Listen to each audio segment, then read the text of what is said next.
ಸ್ನೇಹಿತರೆ ನಮಸ್ಕಾರ. ನಮ್ಮ ಡೈಲಿ ಮಿಕ್ಸ್ ಕನ್ನಡ ಯೂಟ್ಯೂಬ್ ಚಾನಲ್ಗೆ ನಿಮ್ಮೆಲ್ಲರಿಗೂ ಸ್ವಾಗತ. ಸ್ನೇಹಿತರೆ, ನಮ್ಮ ಕರ್ನಾಟಕ ವೀರರ ಭೂಮಿ. ನಮ್ಮ ಕನ್ನಡ ನಾಡಿನಲ್ಲಿ ಹುಟ್ಟಿದ ಅದೆಷ್ಟೋ ವೀರರು ಇಂದಿಗೂ ನಮ್ಮ ಭಾರತದ ಇತಿಹಾಸದಲ್ಲಿ ಅಜರಾಮರ. ಇಂತಹ ವೀರರ ಸಾಲಿನಲ್ಲಿ ಬರುವ ಉತ್ತರ ಕರ್ನಾಟಕ ಮತ್ತು ಮಹಾರಾಷ್ಟ್ರ ಗಡಿ ಭಾಗಗಳ ಬಡವರಿಗೆ ರಾಬಿನ್ ಹುಡ್ ಥರ ಸಹಾಯವನ್ನು ಮಾಡಿದ ವೀರನ ಕಥೆಯನ್ನು ಈ ಒಂದು ವಿಡಿಯೋದಲ್ಲಿ ನೋಡೋಣ. ಇಂಟ್ರೆಸ್ಟಿಂಗ್ ಆಗಿರುವ ಈ ಒಂದು ಕಥೆಯನ್ನು ಮಿಸ್ ಮಾಡದೆ ಕೊನೆಯವರೆಗೂ ನೋಡಿ. ಸ್ನೇಹಿತರೆ, ಅವತ್ತಿಗೆ ಅವನ ಹೆಸರನ್ನು ಕೇಳಿದರೆ ಉತ್ತರ ಕರ್ನಾಟಕ ಮಹಾರಾಷ್ಟ್ರ ಗಡಿಯ ಸಂಸ್ಥಾನಗಳು, ಜಮೀನ್ದಾರರು ಮತ್ತು ಇವರಿಗೆ ಸಪೋರ್ಟ್ ಆಗಿ ನಿಂತಿರುವಂತಹ ಬ್ರಿಟಿಷರು ನಡುಗುತ್ತಿದ್ದರು. ಬಡವರ ಶೋಷಿತರ ಬಾಳಿನಲ್ಲಿ ತಂಗಾಳಿಯಂತಿದ್ದ ಶೋಷಿತರ ಪಾಲಿಗೆ ಈತ ಬಿರುಗಾಳಿಯಾಗಿದ್ದ. ನಮ್ಮ ಕನ್ನಡ ನಾಡು ನಮಗೆ ಇಂತಹ ಹಲವಾರು ವೀರರನ್ನು ಕೊಟ್ಟಿದೆ. ನಮ್ಮ ದೌರ್ಭಾಗ್ಯ ಏನೆಂದರೆ ಈ ಪೀಳಿಗೆಯವರಿಗೆ ನಮ್ಮ ದೇಶಕ್ಕೆ ಈ ವೀರರು ಕೊಟ್ಟಂಥ ಕೊಡುಗೆಗಳ ಬಗ್ಗೆ ಮತ್ತೆ ಈ ವೀರರ ಬಗ್ಗೆ ಗೊತ್ತಿಲ್ಲದೇ ಇರೋದು. ಆದ್ದರಿಂದಲೇ ನಾವು ಇಂತಹ ವೀರರು ನಮ್ಮ ದೇಶಕ್ಕೆ ಮಾಡಿದಂತಹ ಬಲಿದಾನ ಕೊಡುಗೆಗಳನ್ನು ತಿಳಿಸುವಂಥ ಪ್ರಯತ್ನ ಮಾಡ್ತಾ ಇದ್ದೀವಿ. ಇಂತಹ ವೀರರ ಸಾಲಿನಲ್ಲಿ ಬರುವಂತಹ ಒಬ್ಬ ವೀರನ ಬಗ್ಗೆ ನಾವು ಈ ಒಂದು ವಿಡಿಯೋದಲ್ಲಿ ನೋಡೋಣ. ಅವನು ಎಲ್ಲಿದ್ದ, ಅವನನ್ನು ಕಂಡರೆ ಬ್ರಿಟಿಷರಿಗೆ ಭಯವೇಕೆ ಆಗುತ್ತಿತ್ತು, ಎಲ್ಲವನ್ನ ಹಂತ ಹಂತವಾಗಿ ನೋಡ್ತಾ ಹೋಗೋಣ.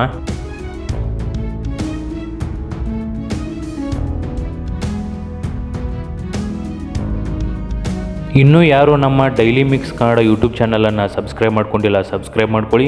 ಇಂತಹ ಕಥೆಗಳನ್ನು ನೋಡಬಯಸಿದರೆ ಮುಂಬರುವ ಕಥೆಗಳ ನೋಟಿಫಿಕೇಷನ್ಗಾಗಿ ಪಕ್ಕದಲ್ಲಿರುವ ಬೆಲ್ ಐಕನನ್ನು ಕ್ಲಿಕ್ ಮಾಡ್ಕೋಬಹುದು. 19ನೇ ಶತಮಾನದ ಕೊನೆಯ ದಿನಗಳು. ಜತ್ ಸಂಸ್ಥಾನಕ್ಕೆ ಸೇರಿದ್ದ ಹಳ್ಳಿಯೊಂದರಲ್ಲಿ ವಾಲಿಕಾರ ಸಾಬಣ್ಣ ಮತ್ತು ನರಸವ್ವ ಎಂಬ ದಂಪತಿಗಳಿಗೆ ಒಂದು ಗಂಡು ಮಗು ಜನಿಸುತ್ತದೆ. ಆ ಮಗುವಿಗೆ ದಂಪತಿಗಳು ಲಕ್ಷ್ಮಣ ಎಂಬ ಹೆಸರನ್ನಿಡುತ್ತಾರೆ. 1898ರಲ್ಲಿ ಜನಿಸಿದ ಆ ಲಕ್ಷ್ಮಣ ಬೇರೆ ಯಾರೂ ಅಲ್ಲ, ನಮ್ಮ ಕರ್ನಾಟಕದ ರಾಬಿನ್ ಹುಡ್ ಸಿಂಧೂರ ಲಕ್ಷ್ಮಣ.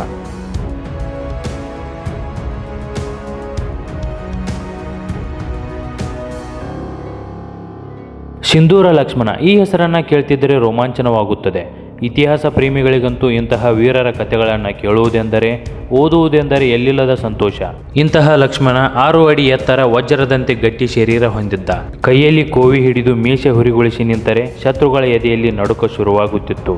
ಲಕ್ಷ್ಮಣ ಬ್ರಿಟಿಷರ ದಬ್ಬಾಳಿಕೆಯನ್ನು ನೋಡುತ್ತಾ ಬೆಳೆದ. ಬ್ರಿಟಿಷರಿಂದ ತೊಂದರೆಗೊಳಗಾದ ವಾಲಿಕಾರರನ್ನು ನೋಡಿದ್ದ.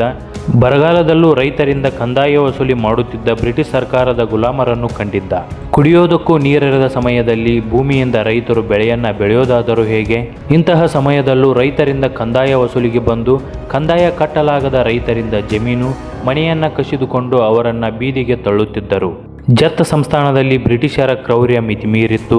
ಲಕ್ಷ್ಮಣನ ಇಬ್ಬರು ಅಳಿಯಂದಿರರು ಖಾನಾಪುರ ಬಳಿಯ ಸಾಹುಕಾರನ ಮನೆಯನ್ನು ದೋಚಿದ್ರು. ಈ ಪ್ರಕರಣದಲ್ಲಿ ಬ್ರಿಟಿಷ್ ಪೊಲೀಸರು ಅವರನ್ನು ಹುಡುಕುತ್ತಿದ್ದರು. ಅಳಿಯಂದಿರರು ಮಾವ ಲಕ್ಷ್ಮಣನ ಆಶ್ರಯಕ್ಕೆ ಬರುತ್ತಾರೆ.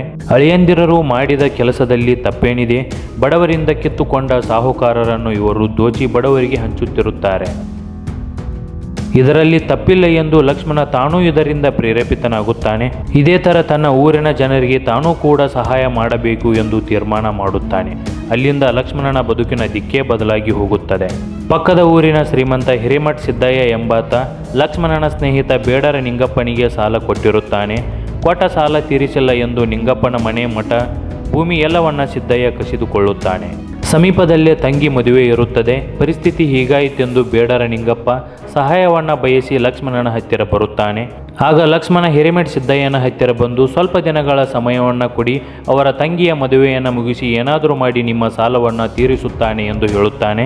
ಇದಕ್ಕೆ ಒಪ್ಪದ ಸಿದ್ದಯ್ಯ ಮತ್ತು ಲಕ್ಷ್ಮಣನ ನಡುವೆ ಮಾತಿನ ಚಕಮಕಿ ನಡೆದು ಗಲಾಟೆಯಾಗುತ್ತದೆ.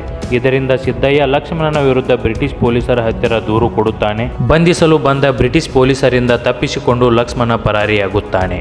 ಹೀಗೆ ತಪ್ಪಿಸಿಕೊಂಡು ಲಕ್ಷ್ಮಣ ಕಾಡು ಸೇರಿದ.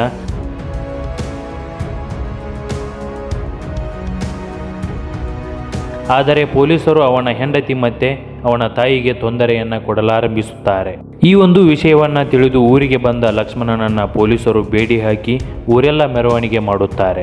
ಶ್ರೀಮಂತರ ಶೋಷಣೆ ವಿರುದ್ಧ ಇದ್ದ ಲಕ್ಷ್ಮಣನ ಸಿಟ್ಟು ಅವರಿಗೆ ಸಪೋರ್ಟ್ ಆಗಿ ನಿಂತಿದ್ದ ಬ್ರಿಟಿಷರ ಮೇಲೆ ತಿರುಗುತ್ತದೆ.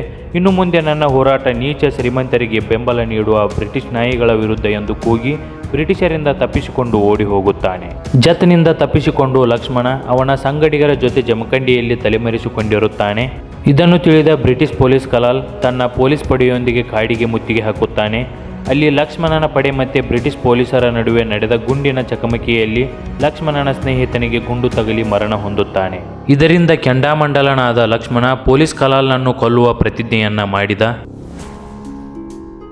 ಮುಂದೆ ಜತ್ಗೆ ಬಂದು ಸಿದ್ದಯ್ಯ ಹಿರೇಮಠ್ ಮನೆ ಮುತ್ತಿಗೆ ಹಾಕಿ ದವಸ ಧಾನ್ಯ ಹಣ ಎಲ್ಲವನ್ನ ಲೂಟಿ ಮಾಡಿ ಬಡಬಗ್ಗರಿಗೆ ಅದನ್ನು ಹಂಚಿದರು. ನಂತರ ಕಲ್ಲೋಳಿ ಗುಡ್ಡದಲ್ಲಿ ತನ್ನ ಸಂಗಡಿಗರೊಂದಿಗೆ ಸ್ವಲ್ಪ ಸಮಯಗಳ ಕಾಲ ತಲೆಮರೆಸಿಕೊಂಡಿರುತ್ತಾರೆ. ಇದನ್ನು ತಿಳಿದ ಕಲಾಲ್ ತನ್ನ ಪೊಲೀಸ್ ಪಡೆಯೊಂದಿಗೆ ದಾಳಿ ಮಾಡಿದ. ಗುಂಡಿನ ದಾಳಿ ನಡೆಯಿತು. ಕಲಾಲ್ನನ್ನು ಕೊಲ್ಲುವ ಪ್ರತಿಜ್ಞೆ ಮಾಡಿದ ಲಕ್ಷ್ಮಣ್ ಅವನ ಮೇಲೆ ಎಗರಿ ಅವರಿಬ್ಬರ ಮಧ್ಯೆ ಭಾರೀ ಪ್ರಮಾಣದ ಹೊಡೆದಾಟ ನಡೆಯಿತು. ಈ ಕಡೆ ಕೊಡಲಿ ಹಿಡಿದು ಲಕ್ಷ್ಮಣನ ಅಳಿಯ ಕಲಾಲ್ನ ಕತ್ತನ್ನು ಕಡಿದು ದೇಹದಿಂದ ಬೇರೆ ಮಾಡಿದ. ಈ ವಿಷಯದಿಂದ ಇಡೀ ಬ್ರಿಟಿಷ್ ಸರ್ಕಾರವೇ ಲಕ್ಷ್ಮಣನ ಮೇಲೆ ಕಂಗಾಲಾಯಿತು.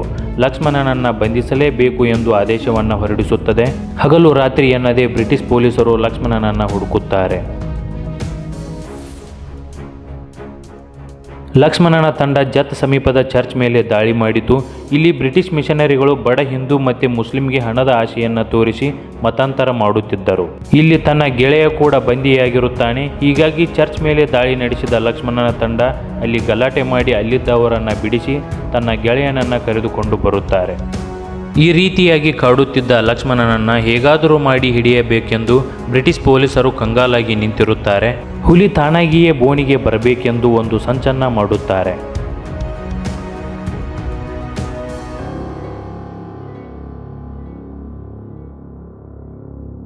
ಲಕ್ಷ್ಮಣನ ಸಹೋದರಿಯನ್ನ ಸಿಂಧೂರಿ ಗೌಡ ಎಂಬಾತ ಅಪಹರಿಸಿ ಅವಳ ಮೇಲೆ ಅತ್ಯಾಚಾರ ಮಾಡುತ್ತಾನೆ. ಈ ರೀತಿಯ ಮಣಿಹಾಳು ಐಡಿಯಾ ಇವನಿಗೆ ಕೊಟ್ಟಿದ್ದು ಬ್ರಿಟಿಷ್ ಪೊಲೀಸರೇ. ಹೀಗೆ ಮಾಡಿದರೆ ಲಕ್ಷ್ಮಣ ಹೊರಬರುತ್ತಾನೆ ಎಂದು ಅವರಿಗೆ ತಿಳಿದಿರುತ್ತದೆ. ಆದರೆ ಈ ನೀಚ ಕೃತ್ಯವೆಸಗಿದ ಸಿಂಧೂರಿ ಗೌಡನನ್ನು ಕೊಲ್ಲಲು ಲಕ್ಷ್ಮಣನ ಸ್ನೇಹಿತರು ಬಂದಿರುತ್ತಾರೆ. ಅವನ ಮನೆ ಮುತ್ತಿಗೆ ಹಾಕಿ ಅವನನ್ನು ಎತ್ತಿಕೊಂಡು ಲಕ್ಷ್ಮಣನ ಹತ್ತಿರ ಬರುತ್ತಾರೆ. ಕೋಪದಿಂದಿದ್ದ ಲಕ್ಷ್ಮಣ ಸಿಂಧೂರಿ ಗೌಡನನ್ನು ಬರ್ಬರವಾಗಿ ಹತ್ಯೆ ಮಾಡುತ್ತಾನೆ. ನಂತರ ಲಕ್ಷ್ಮಣ ತನ್ನ ತಂಡದೊಂದಿಗೆ ಜಮಖಂಡಿ ಹತ್ತಿರ ತಲೆಮರೆಸಿಕೊಂಡು ಬಂದೂಕು ಹಿಡಿದು ಶ್ರೀಮಂತರನ್ನು ದೋಚತೊಡಗಿದ.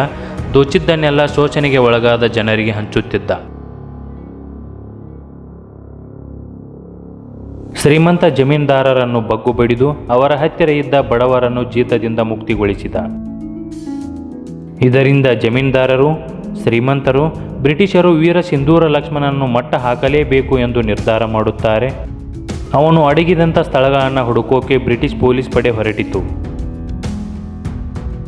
ಲಕ್ಷ್ಮಣನ ತಂಡ ಜಮಖಂಡಿ ಪೂಜಾರಿ ಶರಣಪ್ಪನ ಮನೆಗೆ ರಾತ್ರಿ ಊಟಕ್ಕೆ ಬರುವ ವಿಷಯ ಬ್ರಿಟಿಷ್ ಪೊಲೀಸರಿಗೆ ತಲುಪಿತು. ಪೊಲೀಸರು ದೊಡ್ಡ ಪಡೆಯೊಂದಿಗೆ ಪೂಜಾರಿ ಶರಣಪ್ಪನ ಮನೆ ಮುತ್ತಿಗೆ ಹಾಕುತ್ತಾರೆ. ಅಲ್ಲಿ ಲಕ್ಷ್ಮಣನ ತಂಡ ಮತ್ತೆ ಬ್ರಿಟಿಷ್ ಪೊಲೀಸರ ನಡುವೆ ಗುಂಡಿನ ದಾಳಿ ನಡೆಯುತ್ತದೆ.